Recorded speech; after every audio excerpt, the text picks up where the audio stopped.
Arkadaşlar merhabalar. Arıcılığa yeni başlayan ve işi ilerletmek isteyen kardeşlerimiz için arı kovanlarına petek nasıl verilir konusuyla alakalı olarak bir video çekmek istedim. Çünkü işin hakikat bilgisini, içeriğini, temelinde yatan konuları detaylı bir şekilde bilirseniz cevabını aradığınız konuları da siz kendiniz ne yaparsınız? Çözersiniz arkadaşlar. Şimdi arkadaşlar bahar döneminde arılarımızı çoğaltmak, büyütmek istediğimizde ve bal sezonundan sonra da, bal sağımından sonra da kış girişinde arılarımızı kışa sağlıklı bir şekilde ve büyük kolonilerle sokabilmek maksadıyla ne yapıyoruz? Kovanlarımıza petek vermek suretiyle kovanlarımızı büyütmeye çalışıyoruz. Arkadaşlar bu işlemi yaparken çok dikkatli, düzenli, dengeli olmamız lazım. Petek verme işlemini çok iyi hesaplayarak yapmamız lazım. Çünkü petek verme işlemi kovan gelişimini, ana arının yavru atma hızını, kovan içi ve dışı işçi arıların çalışma düzenini, kovanın oğula kaçıp kaçmayacağını, petek kabartma sistemini, kovana kat atma işlemini, velhasıl kovanın düzeniyle ilgili olan hemen tüm konuları etkileyen bir husus. Bu sebeple kovana petek verme işlemini doğru öğrenmelisiniz arkadaşlar. Arkadaşlar herhangi bir anda kovan içerisinde bulunması gereken petek sayısının, var olması gereken petek sayısının o anda kovanda bulunan arı popülasyonu ile peteklerde yer alan kapalı yavru nüfusunun toplamıyla orantılı olması gerekir. Yani sizin kovana vereceğiniz petekte, kovandan alacağınız petekte içerisindeki kovandaki arı popülasyonuyla daima ne olması lazım? Paralel olması lazım arkadaşlar. O anda kovan içerisinde bulunan arı popülasyonu ile peteklerin yüzeylerinde bulunan kapalı yavru miktarlarını iyi hesaplamanız lazım. İçindeki şu peteğin, şu yüzeyinin komple kapalı yavrularla dolu olduğunu düşünün arkadaşlar.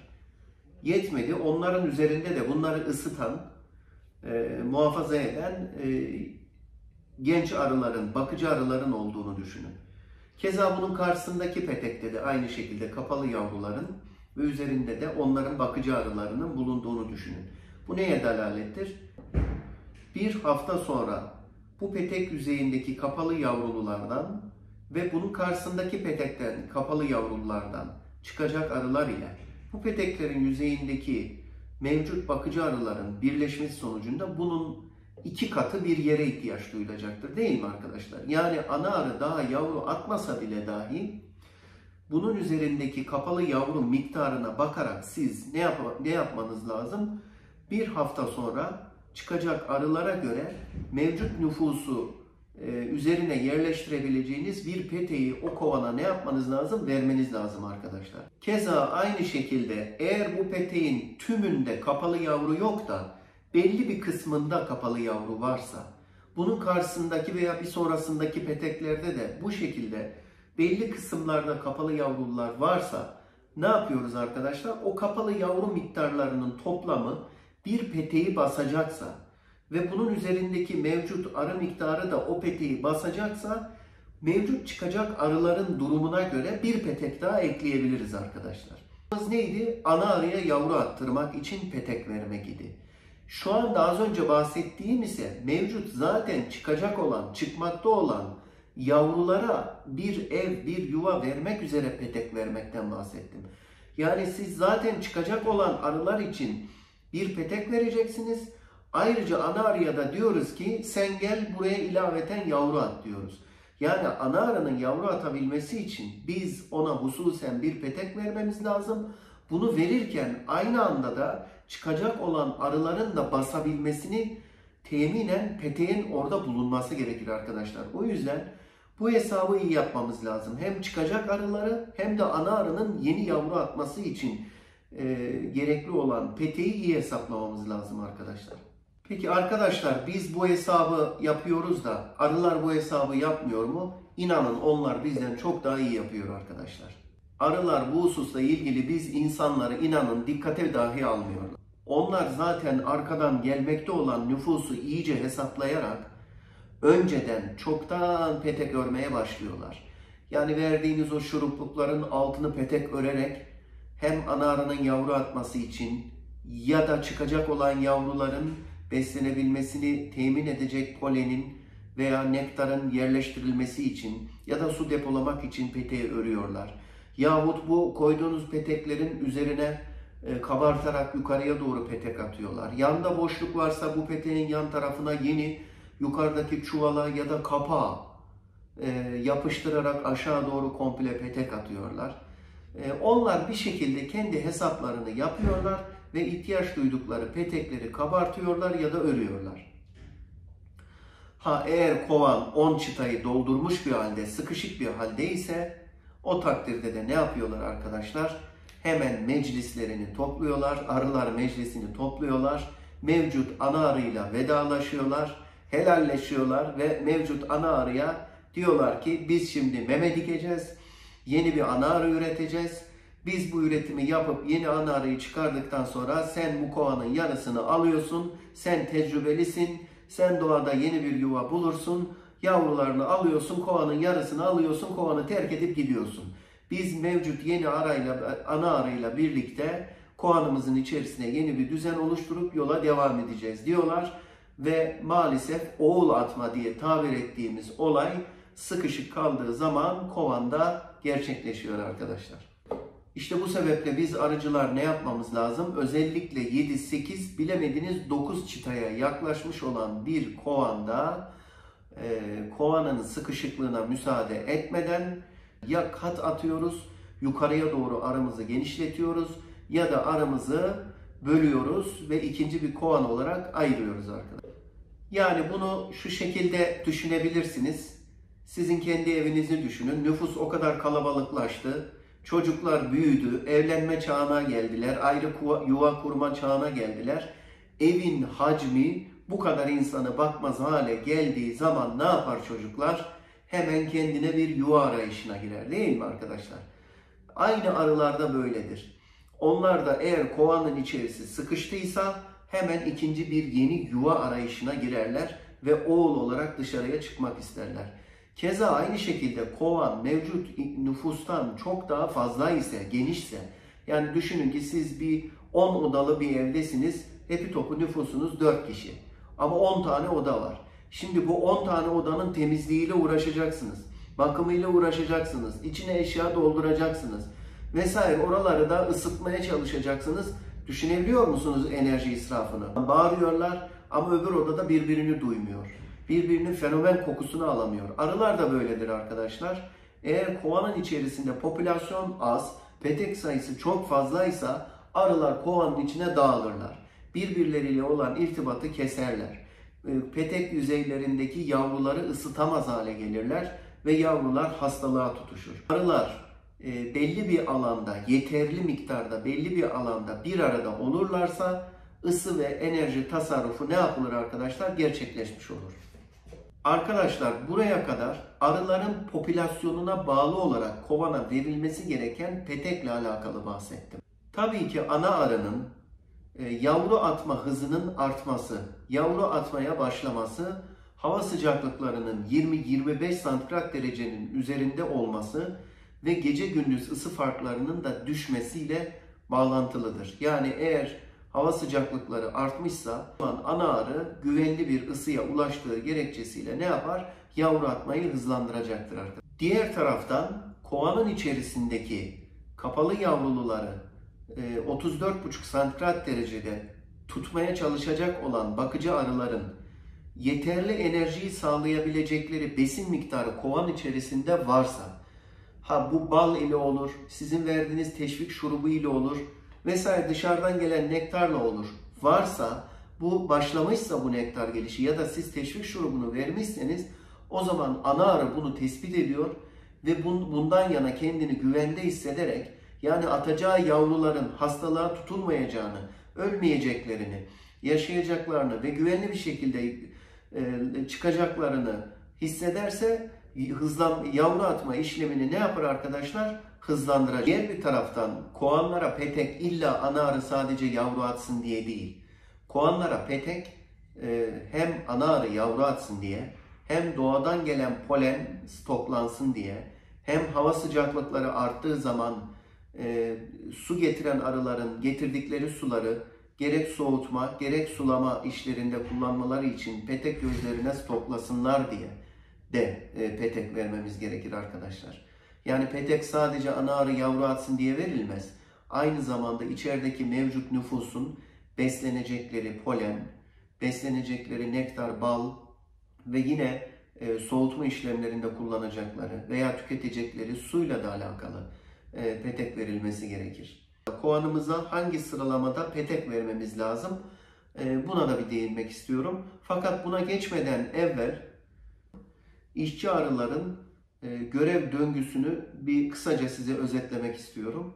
Yani kovan içerisinde belli bir yerde duran işçi arılar hangi görevi yaparlar? Bu petek vermeyle bağlantılı arkadaşlar. Çünkü biz petekleri verirken aslında bir yandan ne yapıyoruz?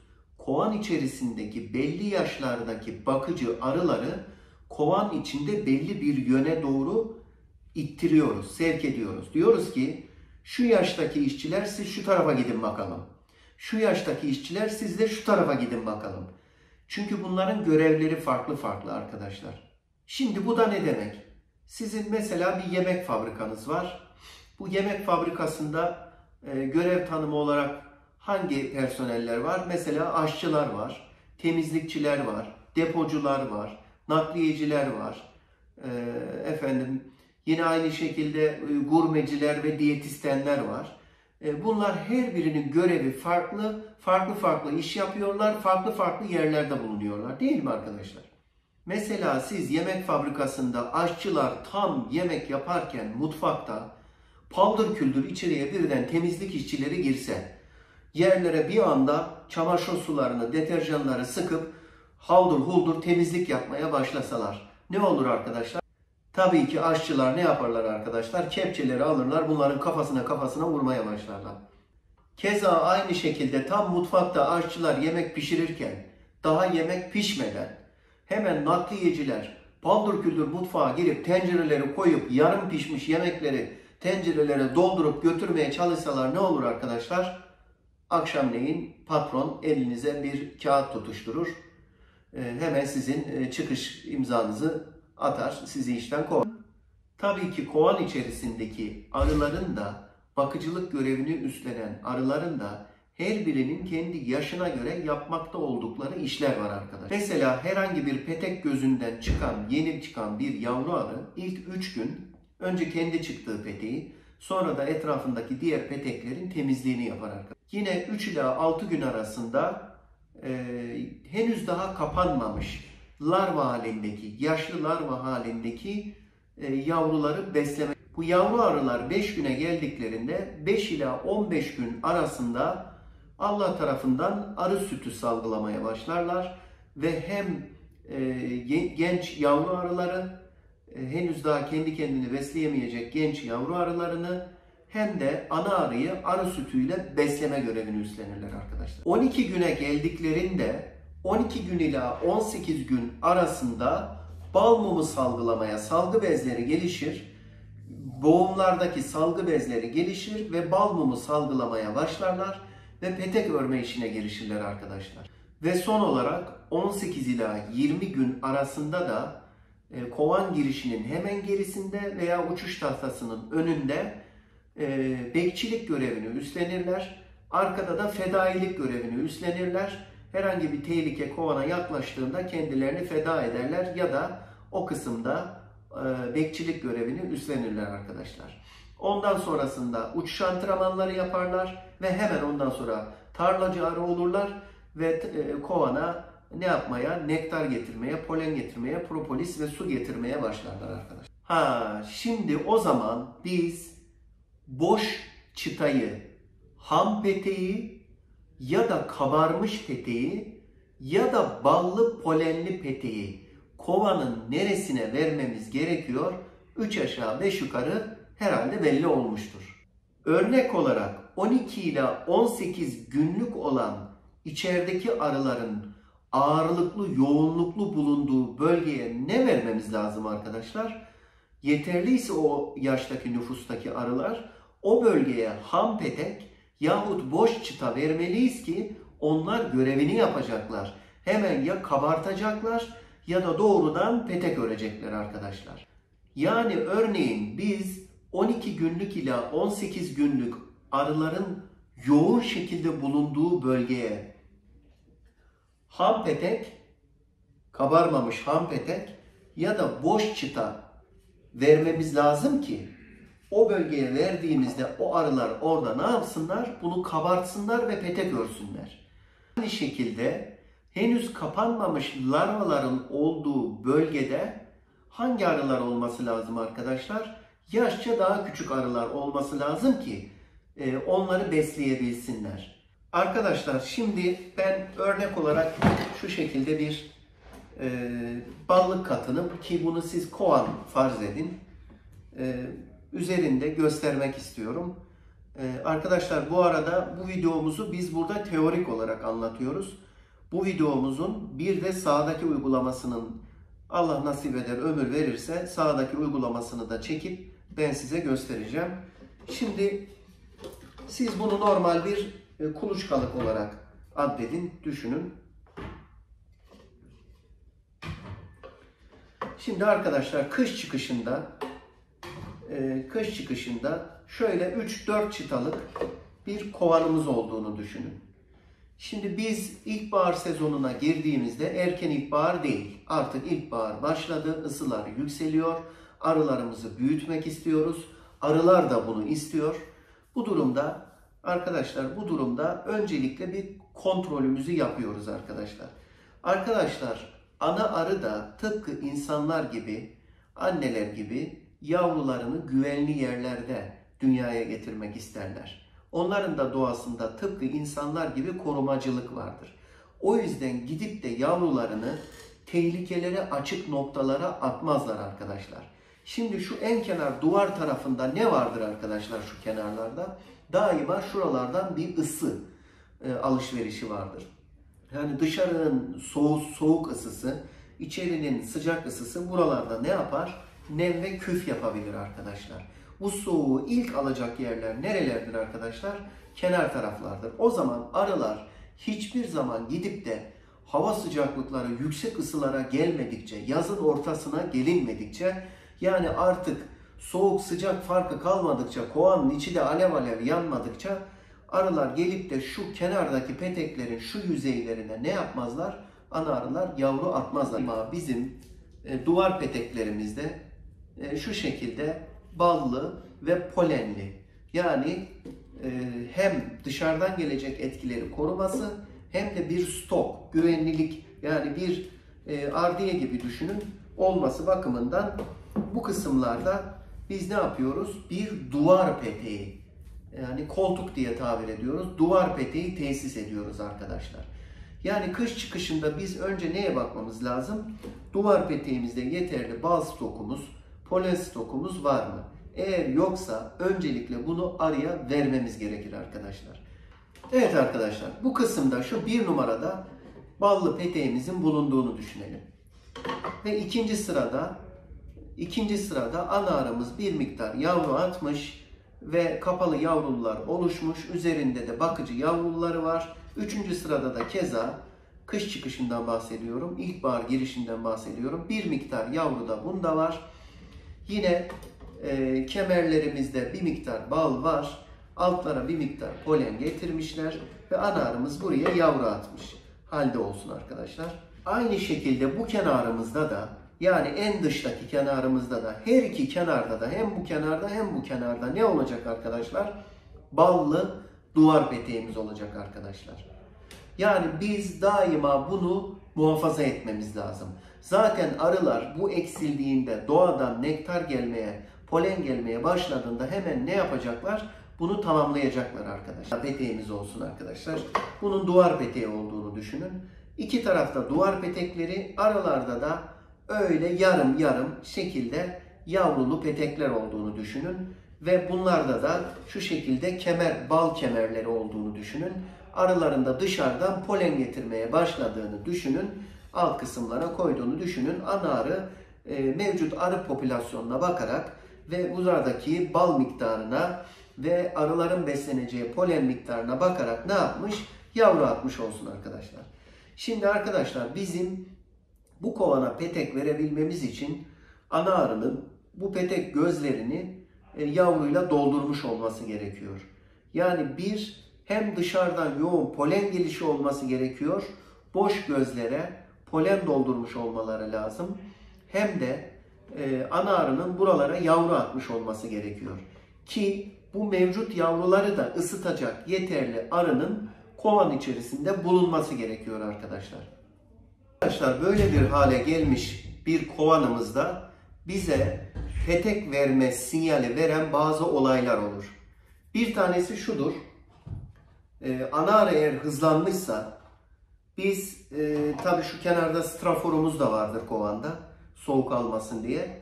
Buraya bir şerbetlik koymuşsak veya kıştan zaten o oradaysa ana arı yavru atacağını gelen polene göre ve içerideki arı nüfusuna göre yavru atacağını diğer arılara malum ettiyse bu şerbetliğin altına petek örmeye çalışırlar. Küçük veya büyük bir şekilde kovanın altına kadar tamamlayacak şekilde petek örmeye çalışırlar. Onu yapmazsalar şu üst kısma örmeye çalışırlar. Onu da yapmazsalar şu aralara yanlara yapmaya çalışırlar ve bir şekilde petek örerek bize arıcıya ne yaparlar? Sinyal verirler. Yani ben genişlemek istiyorum, ya bana petek ver ki ben yavru atayım ve içerisine polen, nektar bunları depolayabileyim. İşte biz bu durumda arkadaşlar yapmamız gereken şey, şimdi burası çok önemli arkadaşlar. Bakın şu anda vereceğimiz ana arının yavru atmasını hızlandırmak için ilkbahar döneminde ya da sonbahar döneminde petek verme işlemi.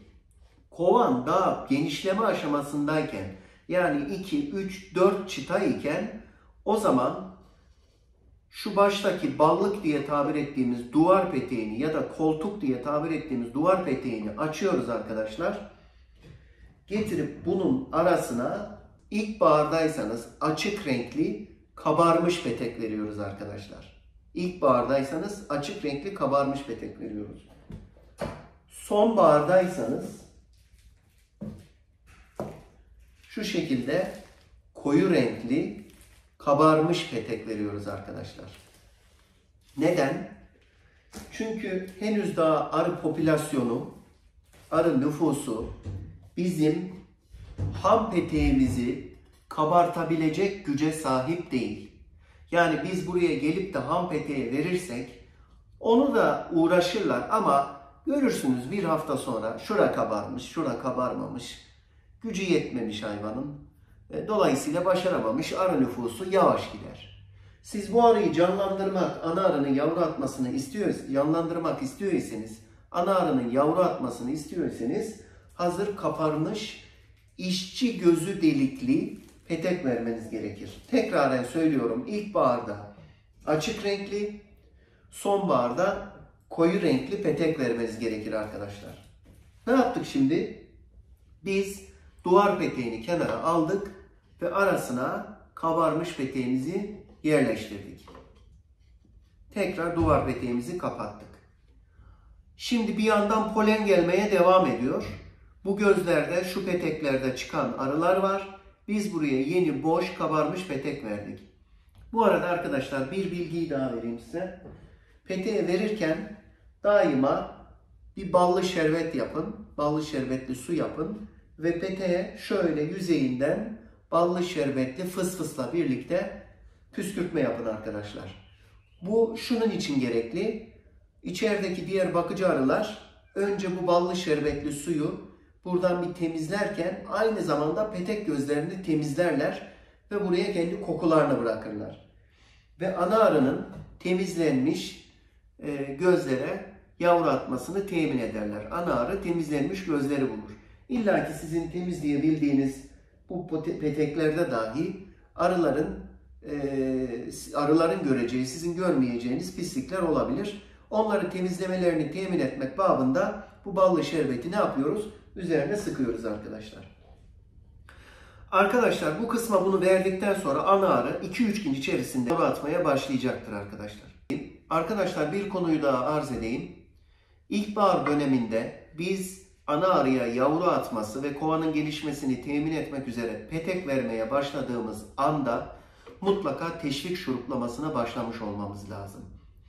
Yani ilk başlarda, yani hava sıcaklıklarının geceleri 0 belki eksi ısılara düştüğü, gündüzleri 18-20 derecelerde olduğu gibi ısı farkının olduğu zamanlarda belki üstten poşetle, buzdolabı poşetiyle ısıların biraz daha yükseldiği, 18-20-22 derecelere geldiği, geceleri de 10'un altına düşmediği dönemlerde ikinci aşama olarak şu şekilde yarım şerbetliklerle, şurupluklarla ama az miktarda arının içinde boğulmamasını temin etmek maksadıyla az olmak miktarda ve petek sayısı da şöyle 5-6'yı geçtikten sonra varsa eğer sizin üstten turbo şerbetlikle vermenizi tavsiye ederim.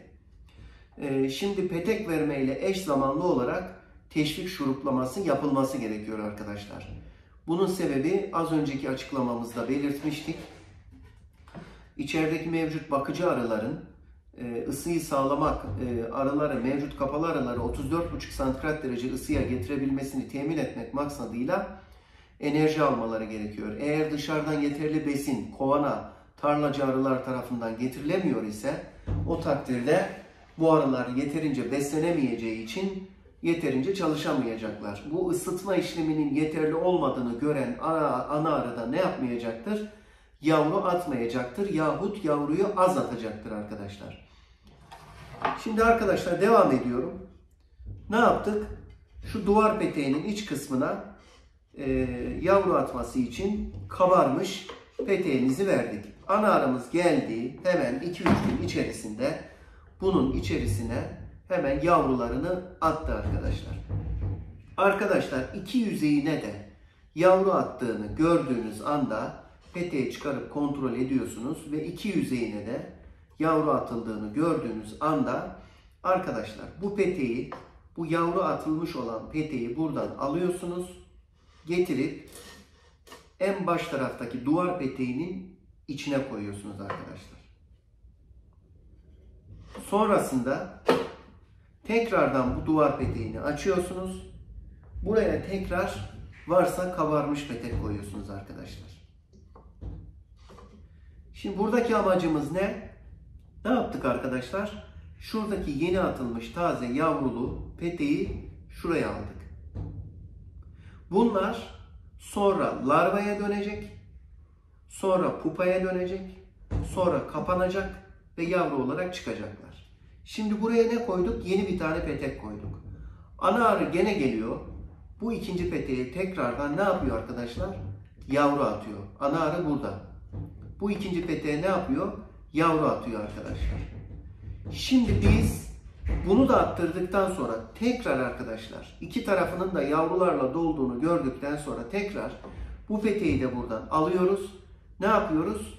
Şu ikinci sıraya getirip tekrar bu peteğimizi buraya koyuyoruz arkadaşlar. Tekrar ballığımızı kapatıyoruz. Arkadaşlar üçüncü bir defa aynı şeyi yapıyorum. Tekrar yavrulama işlemi bu petekte tamamlandıktan sonra bu sefer bunu da tekrar alıyoruz ve sürekli böyle bir döngü yapıyoruz arkadaşlar. Şu ikinci sıraya getirip ne yapıyoruz arkadaşlar? Peteğimizi koyuyoruz arkadaşlar. Tekrar bunun yerine getirip ne yapıyoruz arkadaşlar? Yeni bir tane kabarmış boş petek veriyoruz. Bunu neden yapıyoruz arkadaşlar? Dikkat ettiyseniz sürekli çıkmaya yönelik yaşlanan nüfusu kovanın sağ tarafına doğru alıyorum arkadaşlar. Sol tarafına hep genç nüfusu, yavruları, sağ tarafına doğru yaşlanmakta olan arıları alıyorum arkadaşlar. Buna herhalde dikkat ettiniz. Sürekli olarak bu düzeni takip ediyorum. Kaç oldu arkadaşlar? 2, 4, 6, 8 çıtamız oldu. Zaten 8 çıta olduktan sonra varsa turbo şurupluğunuzu koyarsınız arkadaşlar. Tekrardan arkadaşlar buradaki yavrulu peteğimiz, ana arımız yavru attıktan sonra bu peteğimizi alıyoruz ve tekrar onu ikinci sıramıza koyuyoruz. Tekrar burayı kapatıyoruz Ve buraya ne yapıyoruz arkadaşlar? Bir tane boş kabarmış peteğimizi tekrar veriyoruz arkadaşlar. Şimdi arkadaşlar 2, 4, 6, 8, 9. 9 tane peteğimiz oldu. Bu pozisyona geldiğinizde artık kovan içerisinde hemen hemen bir düzen oturmuş oluyor. Hangi düzen? Yaşlı olan arılar sağ tarafa doğru, genç olan arılar sol tarafa doğru yerleşmiş oluyor. Şimdi arkadaşlar biz arıların görev dağılımında, görev tanımında ne demiştik? 12 ila 18 günlük arılar ne yapıyordu? Petek örüyordu arkadaşlar. 5 ila 15 gün arasında ne yapıyordu? Süt salgılayarak genç arıları besliyordular, değil mi arkadaşlar? Şimdi biz ne yaptık? Genç arıları kovanın sol tarafına. Bu arada ben kovanın arkasındayım. Kovanın ön tarafı burada. Ben soldan çalıştığım için kovanın sol tarafı diyorum. Kovanın sol tarafında genç arıları, sağ tarafında yaşlı arıları tasnif etmiş olduk arkadaşlar. Zaten bu sağ tarafından sonraki aşama nedir? 21 günü doldurduğu için dışarıya çıkmak ve tarlacı arı olup gitmektir arkadaşlar. Ne demiştik? Ne kadar olan arılar besleme faaliyetleri ve temizlik faaliyetleri yapıyordular.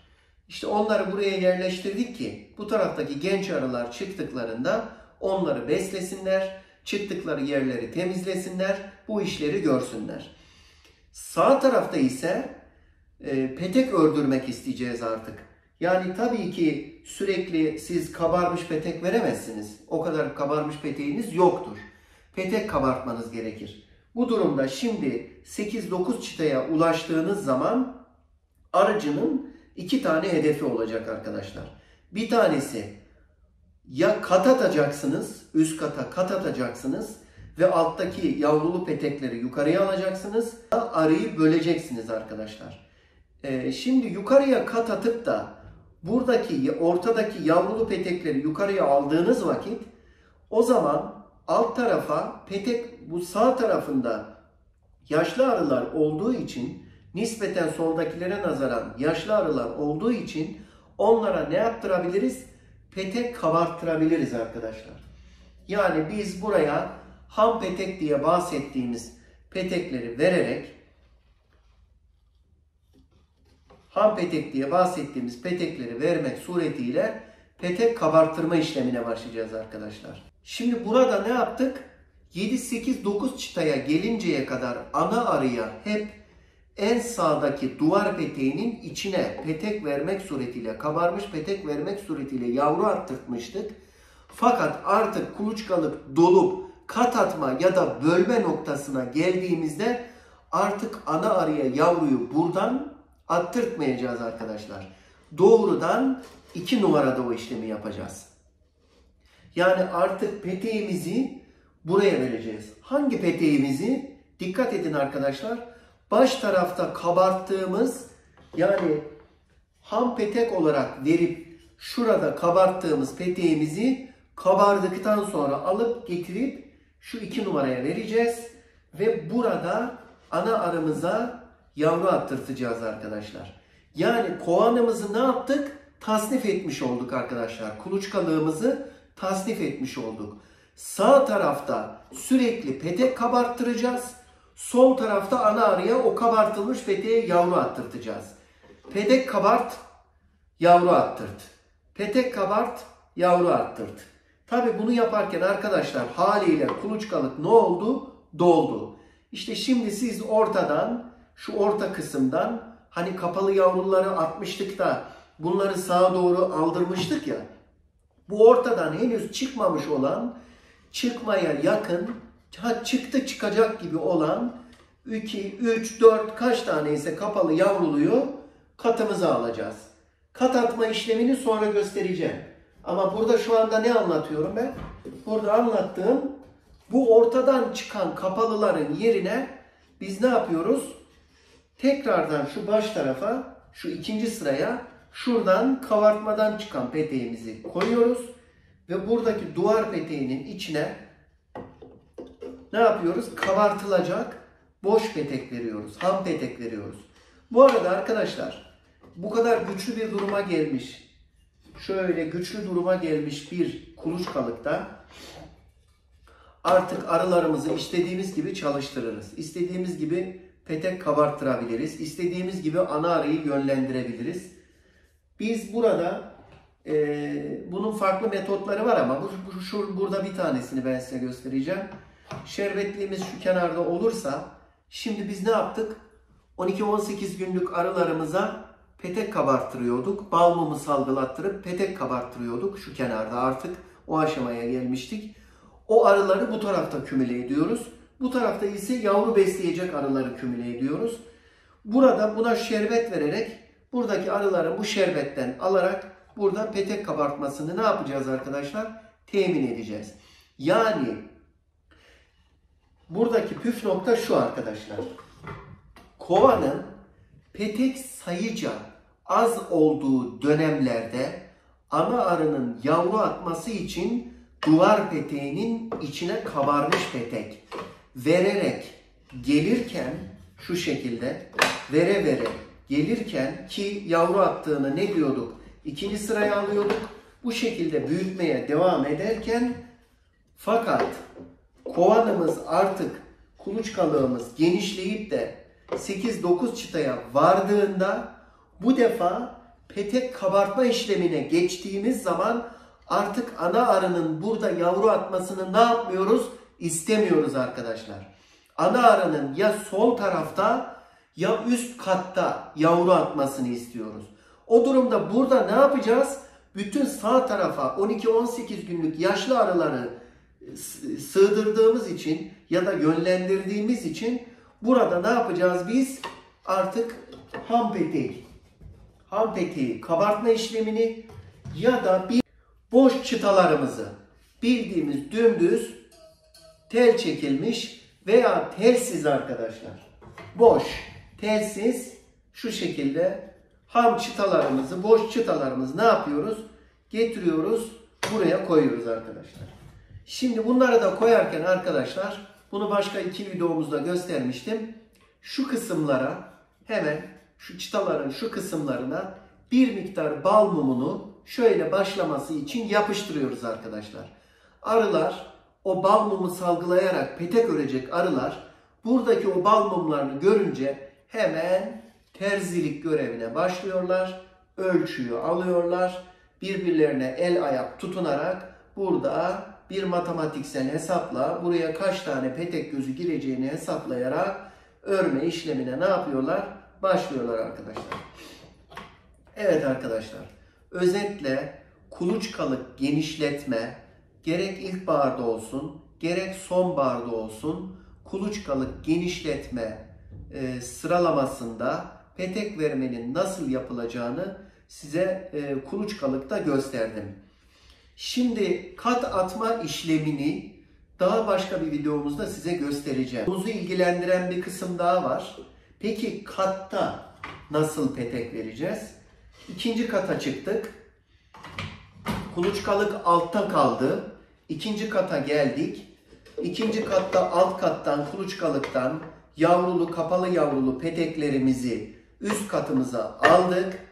Şöyle üçünü, ikisini, kaç tane ise yan yana koyduk. Bunun bu arada çuvalla sarma, ısıya, soğuğa karşı muhafazasını ayrıca gösteririz sağda. Fakat şu anda biz petek vermeyi anlatıyoruz.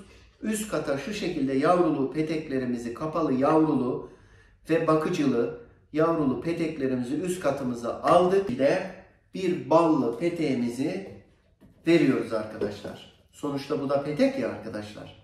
Petek verme sadece boş petek vermek değildir. Depolama için petek verilir, kabartma için petek verilir, ana arıya yavru attırma için petek verilir. Biz burada duvar peteğimizi veriyoruz arkadaşlar. Bu yavrulu peteklerimizi duvar peteğimize yaslıyoruz ve bu tarafımıza da yine varsa ballı polenli petek veriyoruz arkadaşlar. Eğer yoksa arkadaşlar önce şu peteklerimizi açıyoruz. Şimdi burada da aynı şekilde olay artık hızlandı ya arkadaşlar. Kuluçkalıkta büyük bir nüfus var. Üst kata da bir nüfus aldık. Arılar iyice hızlandı. hem bu kapalı yavruların çıktığında yiyecekleri, besini depolaması için hem de ana arının yavrulaması için ikinci sıraya ham petek verebilirsiniz arkadaşlar. Ya da kabarmış petek verebilirsiniz. Varsa kabarmış petek olarak yine şu dış kısma kabarmış petek, bir tane boş kabarmış petek verebilirsiniz arkadaşlar. Eğer yoksa oraya da yine ham petek getirip verebilirsiniz arkadaşlar. Şimdi bunu niye cesaretle söylüyorum? Eğer bu kuluçkalık olsa buraya bunu verseniz nüfus az olduğu için bunu kabartmaya gücü yetmeyecek arkadaşlar. Ama alt katta yaklaşık 9-10 çıtalık büyük bir koloni olduğu için artık onlara iş dayanmaz. Hani Konya tabiriyle derman yetmez derler. Dolayısıyla buraya biz ister ham petek ister boş çıta verebilirsiniz. Ortada ne yaptık? Orta kısımda yavrulu, kapalı yavrulu ve yavrulu çıtalarımızı koyduk. İki yana ham peteklerimizi koyduk. İki yana varsa duvar peteklerimizi koyuyoruz arkadaşlar. Peki arkadaşlar, buraya kadar petek vermenin usulünü, sebebini, işin ilmi boyutunu, neyi neden yaptığımızı kısaca özetlemiş olduk. Peki bunları yapmazsak, tersini yaparsak, yani rastgele kafamıza göre gidip şuradan ortadan petek vermeye çalışırsak, yani şuraya vermeye çalışırsak ne olur? Arının düzeni bozulur arkadaşlar. Yani mesela herhangi bir noktadaki arının yavru besleme stoğuna arada bir boşluk verirseniz arı bir kopukluk olduğunu düşünür. Bu birinci sonuç. İkincisi, ana arı şurada çalışırken ana arı mesela şu peteğin iki yüzüne ana arı yavru atıyor diyelim. Ana arı burada çalışırken siz gidip şuraya verirseniz arkadaşlar, ana arının buradan bütün şu gözleri tek tek yeni baştan kontrol ede boş petek var mı diye kontrol ede bu tarafa gelmesini istemiş olursunuz ki ana arı buradan kalkıp bütün bu gözleri gezip buraya gelip petek atana kadar, mesela bir günde 1500 tane yavru atacaksa, 2000 tane yavru atacaksa örneğin belki 50 tane 100 tane atar ve koloni çok yavaş genişler. Yine aynı şekilde ana arının yavru atma düzeni bozulacağı için arkadaşlar, diğer arıların da yavru bakma düzeni bozulacağı için arkadaşlar 1-2 derken arılar yine oğula kaçmaya meyleder, meme diker ve oğul verdirirsiniz arkadaşlar. Zaten bunu görürsünüz. Arkadaşlar, buraya kadar kovana petek verme olayını özetlemiş oldum. Bir de kovandan petek çıkarma, petek alma olayı var. Buna da kısaca değinmek istiyorum. Arkadaşlar, kışın girişine doğru sonbahar sonunda yavru atarak büyümüş olan kovanlar kışın girişine doğru yavaş yavaş küçülmeye başlarlar. Ana arı yavru atmayı keser.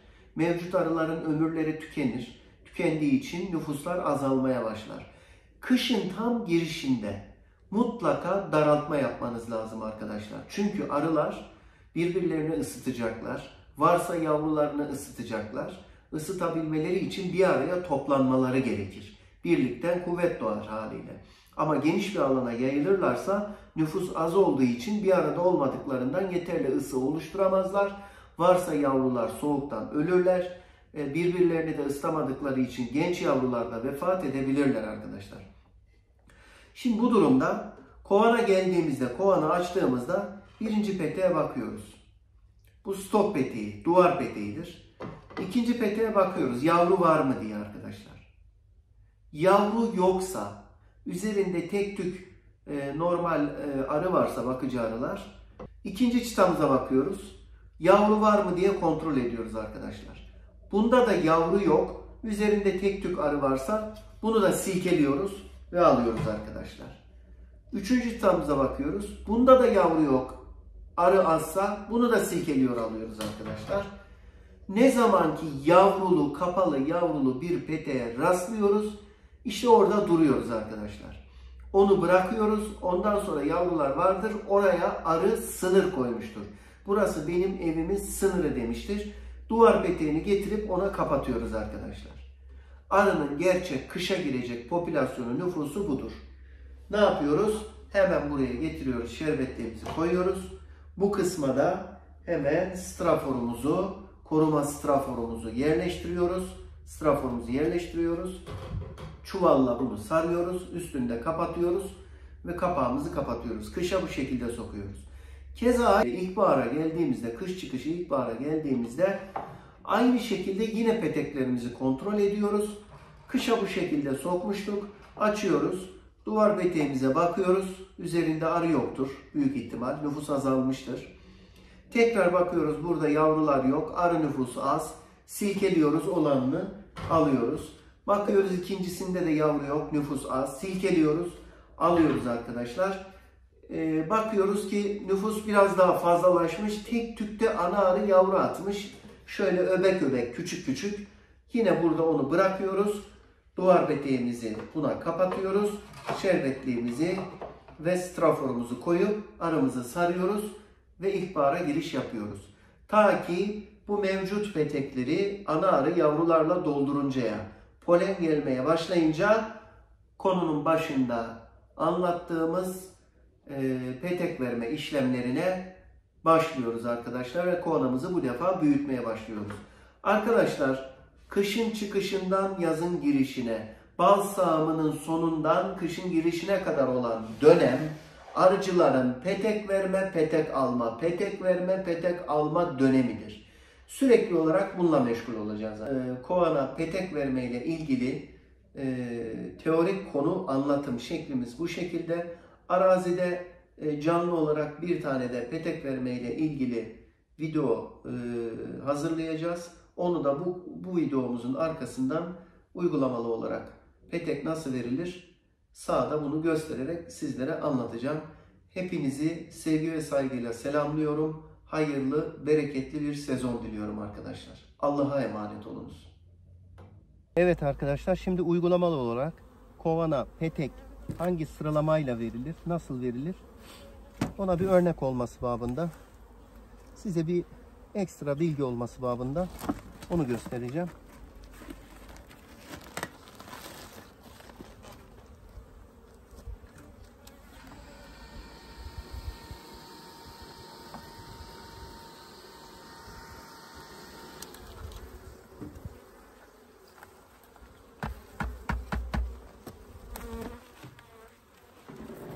Verdiğimiz şerbeti bitirmişler.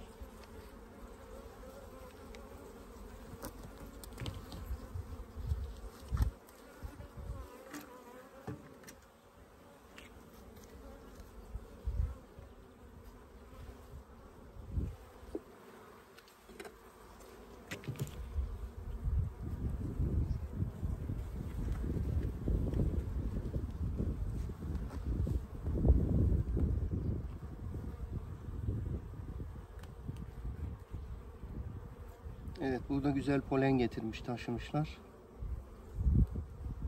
Burayı duvar peteği olarak kullanıyorlar örnek.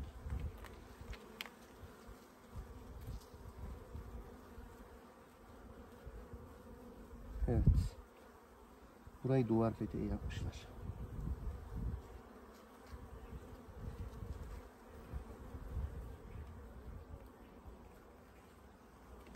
Şimdi bunun karşısında yavru olması lazım. Bir kontrol edelim.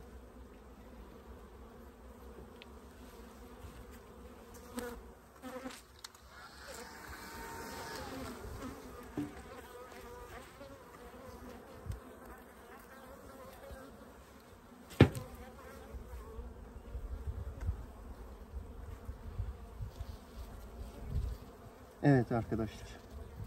Aynen öyle. Anamız full yavru atmış. Maşallah, subhanallah. Günlükle doldurmuş.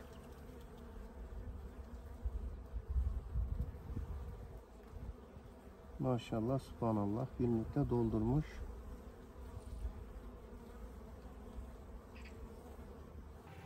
Demek ki verdiğimiz teşvik şurubunun faydası olmuş arkadaşlar.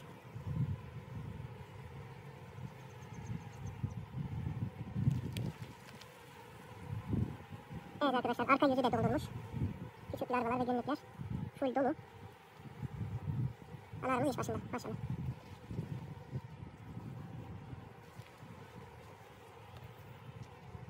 peteği duvar peteği yapmış ve içerisine ona polen basıp içerisine yavru atmış. Şu peteklerimiz hiçbir şey yok.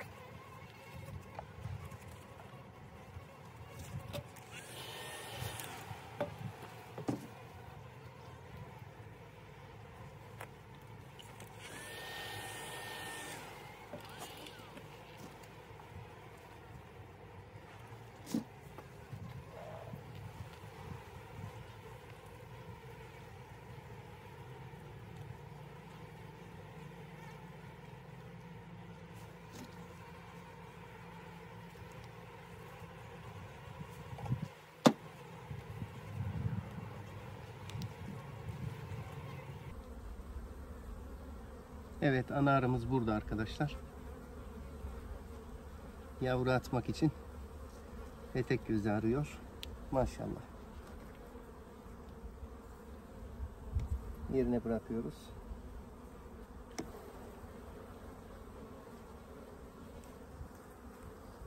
Evet arkadaşlar, anlatım kısmında söylemiş idim.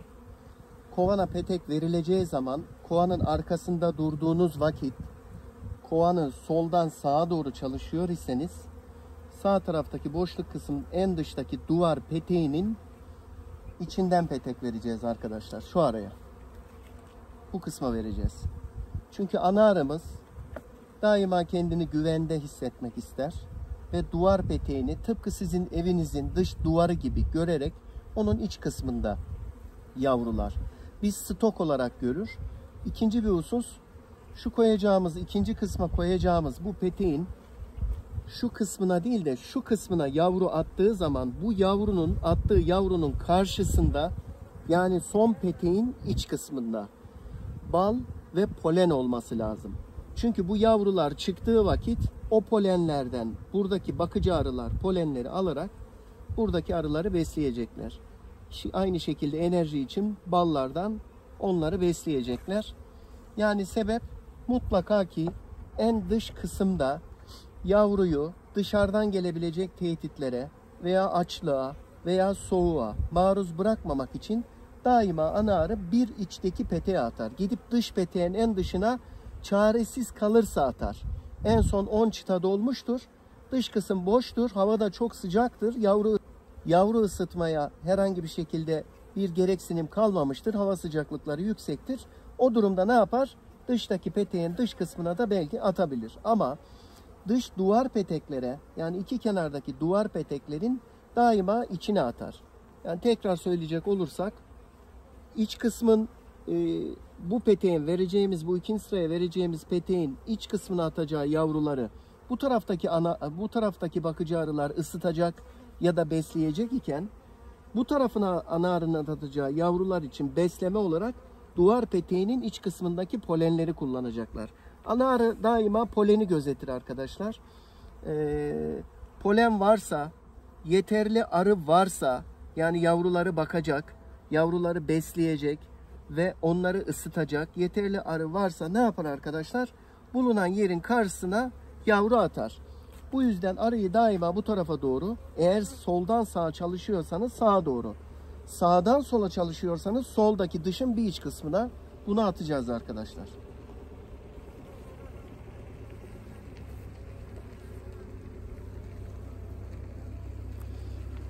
Arkadaşlar diğer bir husus, peteğimizi verirken az önce de belirtmiştim, mutlaka ki bir miktar ballı şerbetimizle şerbetleme yapacağız arkadaşlar. Yani arıların hem bu petek gözlerini temizlemesi, ananın yavru atımını hazır hale getirmesi için hem de bu peteğe kendi kokularını, kovanın kokusunu bırakmalarını bu temizlik işlemi esnasında sağlayabilmek için arkadaşlar.